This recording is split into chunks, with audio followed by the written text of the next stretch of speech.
Okay, good afternoon and welcome to Yeshiva YouTube Table Enabled. We're finishing another week of Table Enabled. Simon Ratio 210 Orachaim.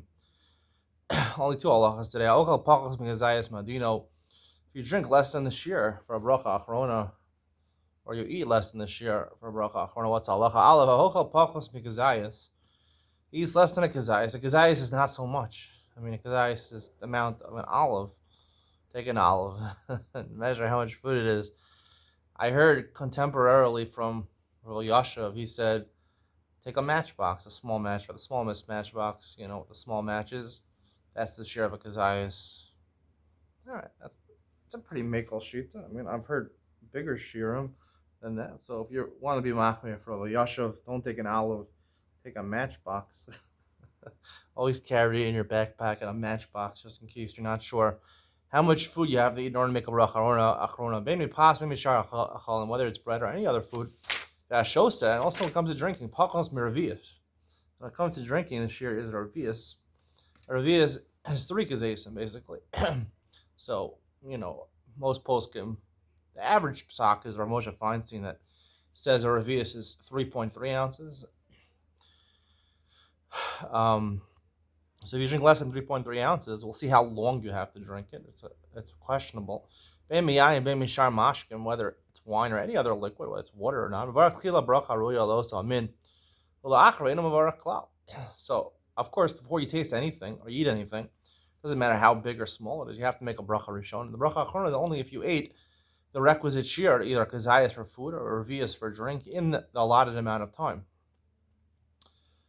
Now, the shir for eating is kedei achilas pras, which is literally the amount of time it takes to eat a broken loaf of bread, which is basically half a loaf of bread.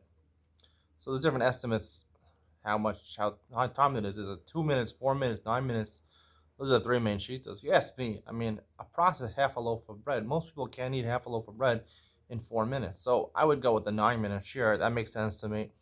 When it comes to drinking, it's very complicated. I'll tell you that I asked this question to my Rebbe, Rabbi Yaakov Friedman, and he told me based on Siman Kuf Ayin, I believe 170, where it tells you Derech Eretz Basuda, how you're supposed to act during a meal. One of the halachas is you're supposed to drink your glass in 2 gulps.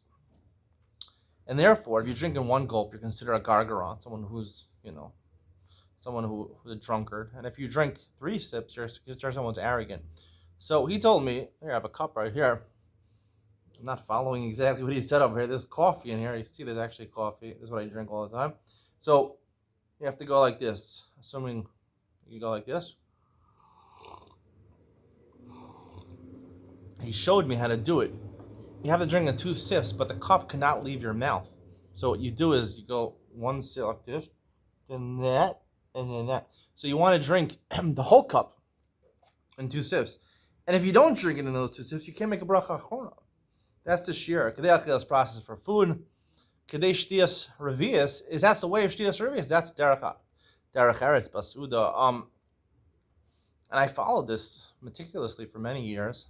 It's very hard to do this, Think about it, You're sitting at a meal or you're sitting anywhere. You have to drink exactly like that. It looks kind of funny also. Most people, take smaller sips than that. And what was funny is that he even told me that if you're drinking with a straw, the same thing applies. So, and it's very hard to drink that much with a straw and 2 sips with a straw. I was on a date once, and I don't know, we got straws, a bottle of water with straws. I don't know why we ended up having straws, but I had a straw, and I kept on trying to drink it. Wasn't sure that I got a Revius, 3.3 ounces in 2 sips with a straw. And I was doing this for a while. I wasn't even paying attention to my date. I wanted to make sure I say bracha achrona the right way. The girl eventually dumped me after that date. But it was related to that, and I wasn't paying attention to her. I was so nervous the whole time that I wasn't going to be able to say bracha achrona.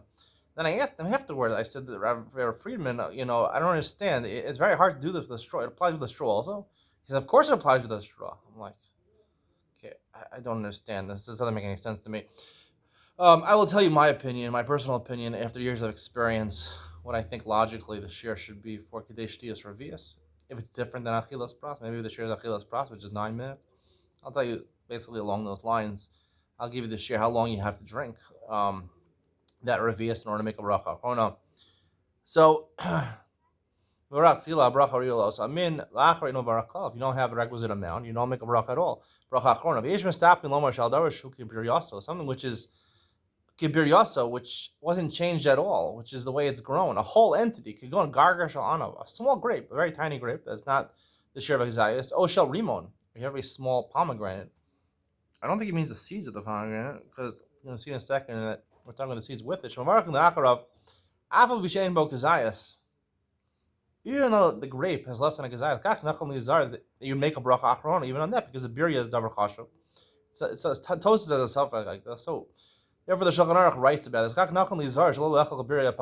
You should be careful not to eat a grape that's less than gazayas, or a rimon that's less than a gazayas. In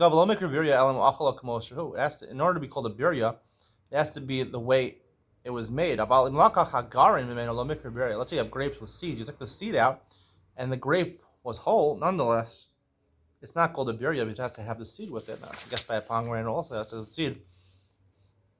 So there's a chumrah, you should, by a birya, you should make sure you have at least a kazayas. Some say that on drinks, the shear is not a revius. The shear is a kazayas. A kazayas is a third of a revius, which is approximately 1.1 ounce.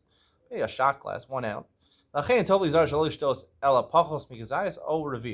revius, or you make a bracha, for sure make a bracha, or drink less than a kazayas, less than one a shot glass, in order to make sure you don't make any bracha. Because if you drink a shot glass, 1.1 ounces, and between a revius, that's a masafik bracha. So, therefore, you have to be careful about that.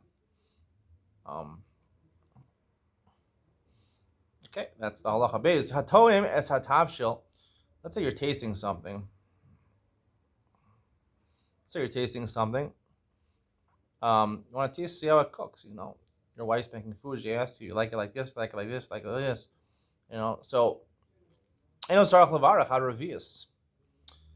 don't have to make a bracha, even if you swallow it. We'll see, according to the Rambam, if you swallow it, until you eat a revius. A revius, I guess, 3.3 ounces for a drink.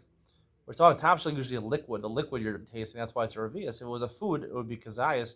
That feeling mubolo, even if you swallow it, according to the Rambam, tasting is not eating. Tasting, you're not eating. You're not doing it for eating. You're doing it taste how it tastes. Tosfos says shemhu bolo toan bracha.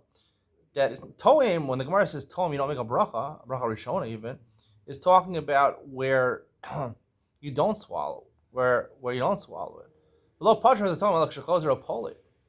If you swallow it, even if you're tasting it, you have to make a bracha. The question is only if you're going to spit it out. That's a filo harbe no sarach bracha, and therefore according to Tosfos, since you're not eating it, the concept of ti'ima is tasting. Wouldn't matter how big or not or small it was, if you're spitting it out, you're not make a bracha. Hagav is savik brachas lahakel. The Rama is savik brachas lahakel. There's a machlokas Rambam and Tosfos, a legitimate sheet of the Rama. The Rambam says so technically, really, you should try to avoid the situation where you're gonna taste the food and swallow it, right? Where you're eating less than a revius. But technically, you could rely on the Rambam. If you did taste something, even if you swallowed it, if it was less than a revius, you would not need to make a bracha rishon or bracha achrona. You'll make a bracha achrona, and bracha rishon is really l'chadchila. But if you forget what you're doing, don't make. You're remembering which bracha to make a bracha, not a bracha, but you're not remembering the halacha about tasting, or you think the halacha is like the Rambam. So don't make a bracha before you eat it, unless you plan on eating a revius or plan on eating kazayas. Plan on drinking a revius or eating a kazayas, then you would make a bracha beforehand. Otherwise, you don't make a bracha. So technically, really, you could rely on this. The concept of brachas that are abundant, the Rambam and Tosfos, suffix they're abundant. Really, so the Rambam Lakula, I believe, even within the Kadchila. Maybe the Ramaz even says brachas lahakel. You can rely on the Rambam. You could even taste your food and swallow it and not make brachas. Don't make a bracha when you're tasting your food. It's interesting halacha. You swallow the food, you taste it a little bit. You think for sure you make a bracha. Halacha is you don't make a bracha. You don't make a bracha, not a bracha rishon, not a bracha achrona, unless you eat a significant amount, either a revius for a liquid, or the sauce of something, or an actual food, probably be a kazayas. That is the conclusion of this week's shiurim and today's shiur. Stay tuned for Ian Delina, where I talk about my grievance over the shiur of how much you have to drink, how long you have to drink a revius in order to say a bracha achrona. I told you the personal story I had with Rabbi Friedman. I'll tell you my personal opinion nowadays, what it should be, and we'll talk more about that. Ian Tolinon coming up next.